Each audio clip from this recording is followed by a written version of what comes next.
পাথৰীঘাট দেওমৰণি জিলা পৰিষদৰ প্ৰাৰ্থী ৰূপালী দেৱী নিশ্চিত যে তেওঁ ৰাইজৰ আশীৰ্বাদ লাভ কৰিব আৰু জয়ী হৈ ৰাইজৰ পক্ষত থাকি কাম কৰিব। তেওঁ কয়, বৰ্তমান ভোটাৰক ভোট দিব শিকাব নালাগে। ইতিপূৰ্বে ৰাইজ সজাগ ভোট দিয়াৰ ক্ষেত্ৰত। আমাৰ চৰকাৰৰ আঁচনিৰ প্ৰতি ৰাইজ কৃতজ্ঞ। চিপাঝাৰৰ পৰা পৰশমণি হাজৰিকাৰ ৰিপৰ্ট, AIN লাইভ। নিৰ্বাচন প্ৰথমতে ভাৰত মাতাৰ প্ৰণাম কৰি ক'ম মই কথাষাৰ, যিহেতু মই বিজেপি দলৰ পৰা আৰু আপোনালোকে জানে মই পাথৰুঘাট দুনি জিলা পৰিষদৰ ভাৰতীয় জনতা পাৰ্টীৰ মনোনীত সদস্য আছিলোঁ। আৰু যেতিয়াৰ পৰাই এই আদেশটো পাইছিলোঁ বা টিকটটো পাইছিলোঁ, মই আদেশ বুলি মানি লৈছোঁ। দলৰ এটা আদেশ আছিল, কিয়নো বিগত দিনত মই দলৰ লগত প্ৰত্যক্ষভাৱে জড়িত আৰু যিটো আস্থা আৰু বিশ্বাসেৰে দলে মোক বা নেতৃত্ববৃন্দই মোক এইটো দায়িত্ব দিছে, মই সুচাৰুৰূপে পালন কৰিবলৈ প্ৰথম দিনাই প্ৰতিজ্ঞাবদ্ধ হৈছিলোঁ। আৰু নিৰ্বাচনী প্ৰচাৰ বুলি কওঁতে যিটো মোৰ ভূমিকা হ'ব লাগিব, 100% প্ৰয়োগ কৰিছোঁ। য'ত নেকি থাকিল মোৰ দলীয় লগৰীয়াসকলৰ ভূমিকা আৰু আঞ্চলিক ৰাইজ। য'তেই গৈছোঁ ত'তেই মোক বিপুল সমাদৰ দিছে, মৰম দিছে, আদৰ। এয়া ৰূপালী দেৱী বুলি বিশেষ নহয়, আচলতে এয়া ভাৰতীয় জনতা পাৰ্টী বুলি বিশেষ। আৰু যাৰ কাৰণে মোৰ উৎসাহ আৰু উঠলি উঠিল, কিয়নো মই এগৰাকী দলৰ কৰ্মী বুলি বাৰে বাৰে মোৰ অন্তৰখনত আকৌ এবাৰ ৰিঙিয়ায়। সেয়ে আজি আহি আমি অন্তিমটো দিন, অন্তিম বুলি কওঁতে আমি আজি বিশেষ দিনটো। আৰু বিশেষ দিনটো ৰাতিপুৱা 7:30 বজাৰ পৰা আমাৰ আৰম্ভ হৈছে। এই আৰম্ভণিৰ পৰাই এতিয়ালৈ মই প্ৰায় 4খনমান পঞ্চায়ত ঘূৰিলোঁ। মোৰ যিবিলাক ফুল চেণ্টাৰ আছে সকলোবিলাকতে সুন্দৰ।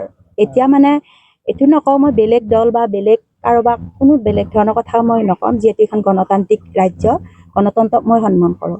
সেয়ে তাৰ পিছত কিন্তু মই এইটো কথা ক'ব লাগিব, আজিৰ যিটো পৰিৱেশ, যিখিনি ৰাইজৰ সঁহাৰি, যিখিনি সহানুভূতিয়ে এনেকুৱা এটা বাৰে বাৰে কয়, বেলেগ কোনো ধৰণৰ শক্তি নাই বিজেপিক পৰাভূত কৰিব পৰা। বাকী আমাৰ আমি তিনিওটা আছোঁ, এতিয়া তিনিওটা আমাৰ জিকিম। অগপ দলৰ আছে আমাৰ বদলগুৰি দুমুনিচুকী, তেওঁ জিকিব বিপুল ভোটত, কিয়নো অগপ আৰু বিজেপি ভাই ভাই।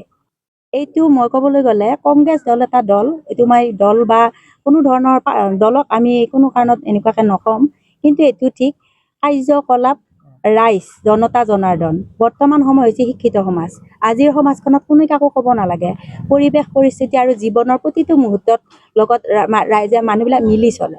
আৰু বৰ্তমান নিজলৈ যেতিয়া পৰীক্ষা কৰি চায় মানুহবিলাকে, তেতিয়া পৰিচয়টো পাই যায়। আৰু বৰ্তমান ভাৰতীয় জনতা পাৰ্টীৰ নেতৃত্ব চৰকাৰখনে প্ৰতিগৰাকী ব্যক্তিক, সৰ্বস্তৰৰ ব্যক্তিক সৰ্বব্যাপী আঁচনিৰে ইতিমধ্যে আৱৰি ৰাখিছে। সকলো মানুহ আজি কৃতজ্ঞ চৰকাৰৰ আঁচনিসমূহ বা চৰকাৰৰ কাৰ্যকলাপত। গতিকে কংগ্ৰেছৰ দিনৰ কথাবিলাক আৰু বৰ্তমানৰ চৰকাৰৰ কথাবিলাকৰ মাজত আকাশ পাতাল পাৰ্থক্য। যি নেকি আমি প্ৰচাৰৰ সময়তো বহুত বুজাবলগীয়া হোৱা নাই। মই নিজে প্ৰাৰ্থী, মই প্ৰচাৰত যাওঁতে কোনো ধৰণৰ আঁচনি কেন্দ্ৰিক কথা কৈতো বুজাব লগা হোৱা নাই। মই প্ৰথমতে এগৰাকী প্ৰাৰ্থী হিচাপে মোৰ যিখিনি দায়িত্ব হ'ব, বা এগৰাকী প্ৰাৰ্থী হ'ব লাগিলে আচলতে কি কি প্ৰয়োজন থাকে বা মানসিক প্ৰস্তুতিয়ে হওক বা কিবা কিবি, সেইখিনিহে মানুহৰ মাজত উপস্থাপন কৰিছোঁ। যাৰ কাৰণে নেকি তেওঁলোকে ৰূপালী দেৱী নামটো বাছনি কৰিব, পদুমফুলটো আছেই, ৰূপালী দেৱীক তেওঁলোকে বাছনি কৰিব নে নাই, এই ক্ষেত্ৰত তেওঁলোকৰ মুখত মই চকুত দেখা পাইছোঁ, কোনো ধৰণৰ মোৰ পৰা বেলেগ আশা কৰা নাই। তেওঁলোকে আশা কৰিছে মই প্ৰস্তুত হয় নে নহয়। মই শতাংশৰ কথা এতিয়া নকওঁ, কাৰণ নিয়ম নীতিত গোটাইবিলাক কথা হৈ আছে। 11 তাৰিখে ৰিজাল্ট দিব। আমি নিৰ্বাচন আয়োগে কৰি থকা কামৰ ওপৰত আগতীয়াকৈ কথা ক'ব কোনো কাৰণত মই নোখোজোঁ। যিখিনি কৈছোঁ আপোনালোকে বুজি পাব। শুভ সংবাদ, ৰাইজৰ আশীৰ্বাদত শীঘ্ৰেই ছেটেলাইট চেনেললৈ ৰূপান্তৰ ঘটিব AIN লাইভ। মুক্ত কণ্ঠ আমাৰ লক্ষ্য। যিকোনো খবৰ আৰু বিজ্ঞাপনৰ বাবে যোগাযোগ কৰক 7896121996, লগতে 7002537271।